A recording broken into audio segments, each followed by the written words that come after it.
चिराग पासवान या पशुपति कुमार पारस, किसको चुनेगी भाजपा? क्योंकि दोनों में से किसी एक को ही चुनना है। और भारतीय जनता पार्टी इनमें से किसको चुनेगी? भारतीय जनता पार्टी किसको पसंद करेगी? वो वक्त आ गया है जब भारतीय जनता पार्टी को अब पशुपति कुमार पारस और चिराग पासवान में से किसी एक को चुनना पड़ेगा, क्योंकि 1 साल का वक्त पूरा रह गया है जब देश भर में लोकसभा के चुनाव होंगे और बिहार में भी भारतीय जनता पार्टी अपने सहयोगियों के साथ एनडीए की शक्ल में चुनाव लड़ने के लिए जाएगी। इस बार मुकाबला पिछले 2 चुनावों की अपेक्षा, मतलब 2014 और 2019 के लोकसभा चुनाव की अपेक्षा बेहद कड़ा होने वाला है, क्योंकि इंटैक्ट महागठबंधन से बीजेपी को लड़ाई लड़नी होगी। ऐसे में बीजेपी का जो बिहार में मजबूत सहयोगी था, लोक जनशक्ति पार्टी, रामविलास पासवान की पार्टी, अब वो 2 हिस्सों में बढ़ गई है। एक के मालिक हैं चिराग पासवान और दूसरे के मालिक हैं पशुपति कुमार पारस।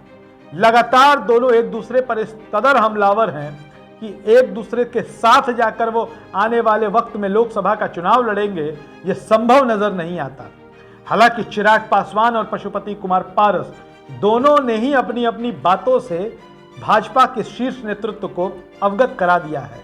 चिराग पासवान भारतीय जनता पार्टी के शीर्ष नेतृत्व को आईना दिखाने से भी नहीं चूकते हैं। चिराग पासवान तेजस्वी यादव की इफ्तार पार्टी में चले जाते हैं, सिर्फ इस बात का संदेश देने के लिए कि हमारे लिए विकल्प खुले हुए हैं। उधर पशुपति कुमार पारस केंद्र की नरेंद्र मोदी सरकार में मंत्री हैं। पारस लगातार चिराग पासवान पर हमले बोलते रहते हैं। हालांकि चिराग पासवान पशुपति कुमार पारस पर बहुत ज्यादा नहीं बोलते। चिराग पासवान के निशाने पर बिहार के मुख्यमंत्री नीतीश कुमार रहते हैं। ऐसे में एक बार फिर से यह सवाल उठने लगा है कि क्या चाचा और भतीजा एक मंच पर रहेंगे, एक गठबंधन में रहेंगे? और ऐसा अगर नहीं होता है तो बीजेपी को दोनों में से किसी एक को चुनना होगा।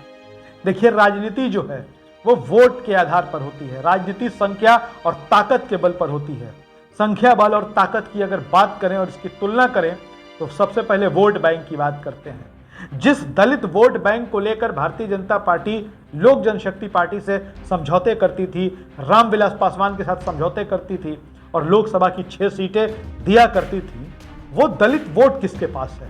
यह सबसे बड़ा सवाल है और यह निर्भर करेगा, यह तय करेगा कि भारतीय जनता पार्टी आगामी लोकसभा चुनाव में किसके साथ गठबंधन करेगी, चिराग या पारस के साथ। संख्या बल की बात करें तो 6 में 5 सांसद चिराग पासवान यानी कि लोक जनशक्ति पार्टी के पशुपति कुमार पारस के धड़े में चले गए। चिराग पासवान अकेले बच गए, लेकिन जो वोट बैंक था लोक जनशक्ति पार्टी का दलित वोट बैंक, वो चिराग पासवान के साथ है। चिराग पासवान का वोट पहले की अपेक्षा और मजबूत हुआ है और गोलबंद हुआ है। चिराग पासवान का वोट बढ़ा है। इसके उलट बात कर ले पशुपति कुमार पारस की, तो पशुपति कुमार पारस के पास 5 एमपी और 1 एमएलसी भूषण कुमार के अलावा कुछ भी नहीं है। पशुपति कुमार पारस की पास भी पार्टी है, चिराग पासवान के पास भी पार्टी है।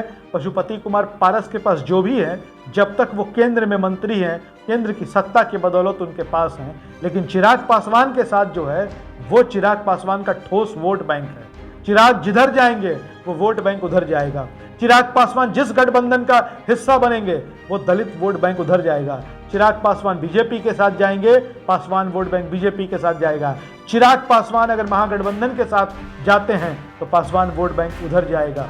हाँ, ये अलग बात है कि पासवान समाज जो है मूलतः बीजेपी की नीतियों को, कार्यशैली को पसंद नहीं करता है। लेकिन चिराग पासवान जब सामने खड़े होंगे, जब चिराग पासवान का आग्रह होगा, चिराग पासवान की अपील होगी, तो उनका समाज एकजुट होकर बीजेपी के साथ जाएगा। लेकिन पशुपति कुमार पारस के पास कुछ भी नहीं है।